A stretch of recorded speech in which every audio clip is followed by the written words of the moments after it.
Hey, Brandon here with Texas Revving. Long anticipated video, one that I've been looking forward to make for a long time. Took a while to get here, a lot of it due to the fact that it takes quite a while to get the truck built the way it is. But in all honesty, the last 3 months is more so due to laziness. But hey, I'm here and ready to make the video on the truck build. Now, the fact of the matter is I've been uploading on this YouTube channel for years and years, but admittedly, it's not really that consistent. So I'm just gonna address this as if you guys aren't even subscribed, you guys are new here, because this very well might be the first video you guys see on the channel. So I'll summarize it real quickly. That behind me is a 2014 F-150 Raptor that I got used about maybe close to 5 years ago, roughly. And it was completely stock, got it with about 56,000 miles, and it stayed stock up until January of 2022. Minus some small stuff like a cold air intake and an exhaust system, but other than that, it was a totally stock truck. And I will say, I love the truck stock. Gen 1 Raptor stock, really you don't need to do much to them. They're very reliable, and I love it. But I got the itch to do something within the first couple years with it, and I knew at some point it was kind of like in the back burner, some bucket list thing, to do a mid-travel, and then some other stuff for cosmetics too, a lot of lights, just make it look like a Baja truck for the road. I've always wanted to do that. Well, for some reason, a little over a year ago, I just kind of committed to it, and I didn't want to piece it together piece by piece. I wanted one shop to just kind of tackle it in one swing, no matter how long it took. And it took a few months, but now it's here, very, very excited to showcase it. And that being said, of course, I have a cheat sheet here just to try to make sure I don't forget anything. And even then, I took a while to put this list together. I'm still gonna forget something, I'm sure. But hopefully I covered the majority of it here, and we could always address it in another video because this won't be the only video on this truck, certainly not. And with this list, I could easily get lost and be all over the place, but I'm gonna try to keep it as streamlined as possible. I will say this, a lot of stuff was done to it, obviously, but the majority of it, the majority of the money spent was certainly in suspension. And that being said, even non-suspension components, the truck was built by Texas Shock Works, or TSW, and they're out of Hutto, Texas. So I can go ahead and just read through some parts list, and I will in just a second, but just so it's not just me talking this video and you guys don't get bored, let me go ahead and defer real quickly to my friend Alex, owner of TSW. Again, that's Texas Shock Works. And let's let him kind of walk around the truck real quickly, do a little once-over, mostly talking about what they did suspension-wise. And I'll join you guys back in just a couple minutes, and we'll talk about the rest of it. Hey guys, Alex at TSW. Just want to explain a little bit about this truck and what we do and how we started. We're a company here in Austin, Texas, just north of Austin in Hutto. We specifically work on the Ford Raptor, Gen 1, 2, and 3, as well as Raptor swaps on F-150s as well. Basically how we got started was years and years ago. You know, I always wanted a Raptor and kind of came to buying one, and as soon as I got one, I started tearing it apart and seeing how it worked. I've been a mechanic all my life. Really, the reason I started this company was I felt a need that there wasn't enough quality service in the industry. We do everything from mild to wild here, as far as anything from a maintenance to a full-blown build like Brandon's truck here. So the meat and potatoes of this whole truck is going to be the suspension. The bolt kit from RPG Off-Road. With this kit, you're going to get up to 16.5 inches of travel. You have a 3.0 primary DSC. You can do Fox or King, as well as a 3.0 or 3.5 secondary.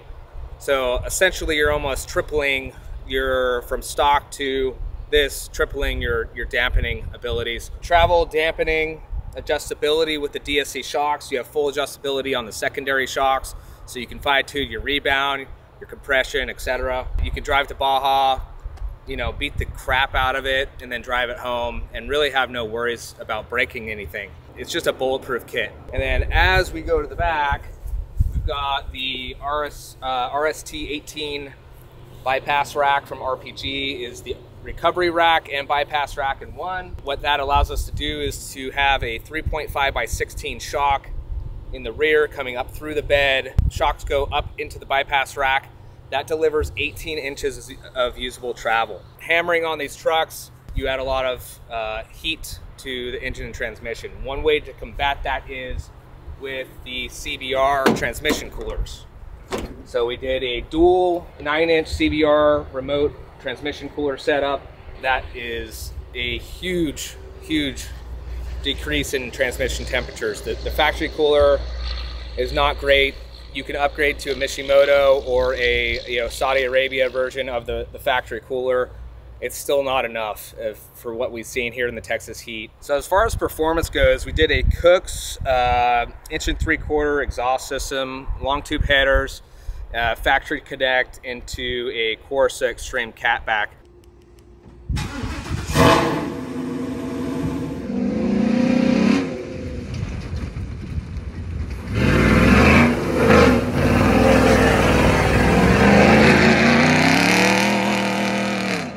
Again, if you need anything Raptor or shock related services, rebuilding, revalving, performance, anything Raptor, we are in Central Texas.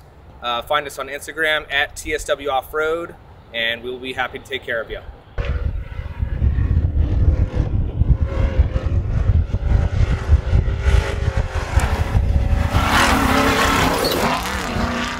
Hey, it's me again. I want to thank Alex for walking through the truck real quickly, kind of explaining all the suspension components. He's obviously more familiar with what goes into the suspension and what makes a good system more than me, certainly. So I thought it'd be good to defer over to him. So again, big thanks to Alex at TSW.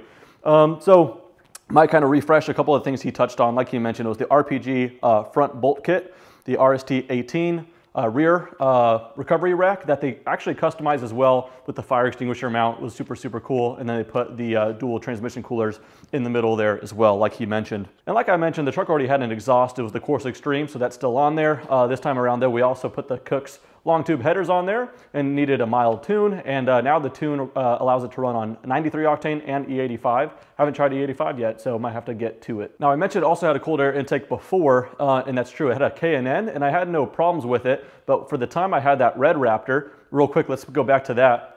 If you guys are new around here, I had two Gen 1 Raptors at the same time for a while because I knew the build on this tan truck would be a while and I would miss a Gen 1 and I needed a truck. So I got a Ruby Red 2014 as well, and I loved it.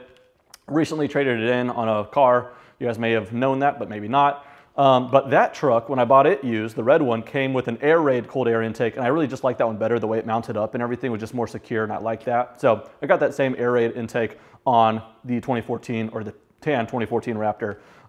So again, performance-wise, it's just the long tube headers, exhaust, and an intake, and then the tune to make it run right. So that's about it. Don't know if we touched on this regarding everything with the rear suspension, but also has Deaver springs. I don't know if Alex mentioned that, so I thought I'd throw that in here as well. All right, moving along, the Gen 1 Raptor has got a hydraulic steering rack, which is fine. It feels really, really good and connective. I did break it once on the stock truck back when I first got it. I was doing donuts at full lock. You're not supposed to do that on a hydraulic rack. Now I know, but I did break it then. And I knew moving on to some 37s, which we'll talk about in just a second, it was gonna be working a lot harder. So I knew I was gonna have to do something about the hydraulic steering rack. And so it's upgraded to the HOWE or HOWE, H-O-W-E, never heard it pronounced, so sorry. So that being said, it is rocking that HOWE or HOWE hydraulic steering pump. And everyone's complaint was that it's kind of noisy, but nonetheless, it is bulletproof. It does make some noise, but you know what? At this point, this whole truck's making all kinds of sounds just because it's built out the way it is, whether it's the suspension clacking and that's normal or the exhaust, whatever. It's already a noisy truck. The hydraulic steering rack really, or the pump isn't all that bad, but it should be bulletproof. So that's nice to have. So that's on there. Let's talk about a little bit of the cosmetics. We're mixing some brands here. I know we went RPG for suspension components, still using Fox as well. But for the bumpers, I really like the SVC bumpers. They're just very, very sleek. They're not over-designed in my opinion, just like the rear one, for example, just that straight kind of tube. The license plate bracket off to the left just kind of looks like a race bumper. Doesn't look overly designed too in your face. It just looks nice and sleek. That's how I like it. Same with the front. Big old plate, nice little straight bar, and then has the mounting for four lights. And for that, let's go ahead and get into the lights. There are quite a few of them, and I can explain myself. First one being, I think they look cool. But talk about the lights here. We've got the LP6s both on the roof and on the bumper, 4 on the bumper, and then I got to count. I don't know how many is on the roof, but quite a few. The way they're mounted up to the roof is through the Evil manufacturing rack, which is pretty cool, specific for the Gen 1, and that's what that like big brace is for as well. That kind of mounts towards like the middle of the roof. Very, very rigid.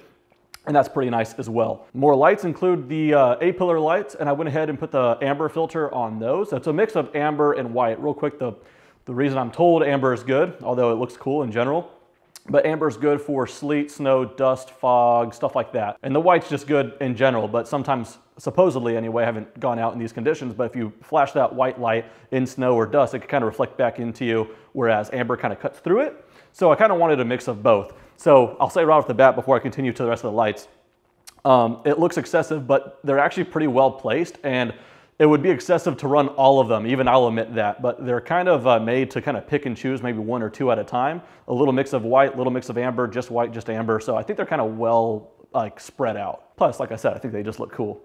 All right, so those are the A-pillar lights. Like I mentioned, LP6 is on the roof with the Evil manufacturing rack. The rear brake light is the JG Motorsports mount, and now we have 3 S2 Pros in there, 2 ambers on the side and a white in the middle.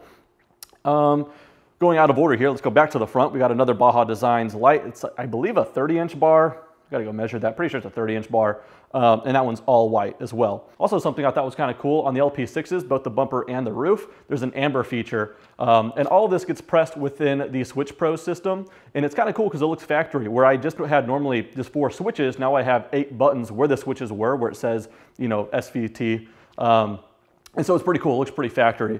So that being said though, an amber feature is cool because it's not too bright. You could use it at night, you're not gonna be pissing people off, but it looks super, super cool. Just for what that's worth, I thought it was neat. What else? Went with some bronze Method race wheels. Not the most bougie, I know, but they'll do the job for now. If I decided to get something later, fantastic. I think they look great.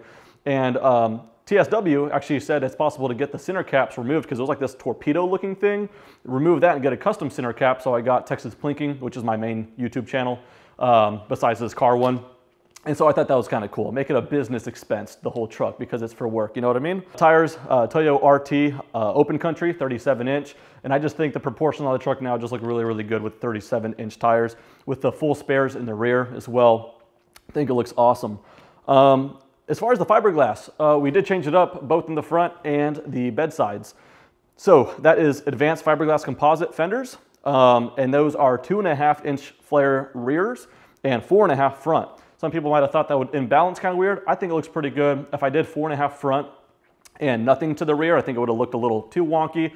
I admittedly did make the mistake. I did do 4.5 rears, and unless I'm putting spacers or getting a new rear axle, it looked funky. It looked like just too fat of an ass. Looks like it got stung by a bee. Not good. So that was a very, very expensive oversight on my end. So we had to rip those fenders off, and then I got new ones, the 2.5s. Glad I did though, it looks significantly better. And that was done and fitted up and painted through Red Dog Custom Paint. I believe they're in Round Rock, Texas. They did a great job color matching it and everything like that, and mounting it.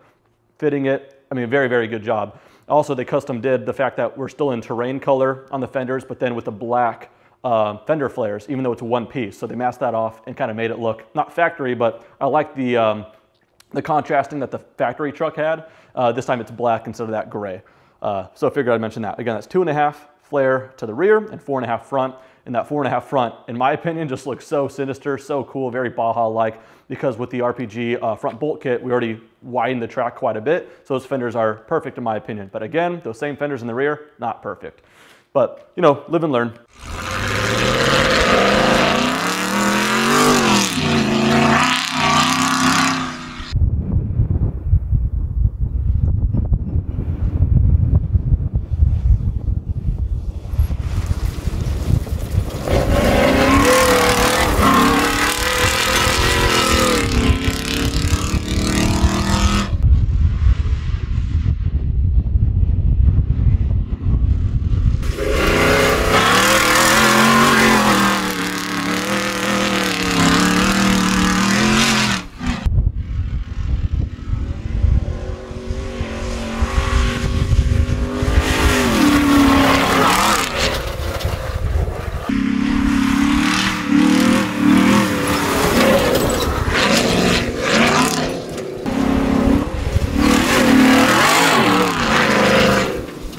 Guys, I'm not gonna lie, I might be forgetting some stuff, but that's everything I put in my list here.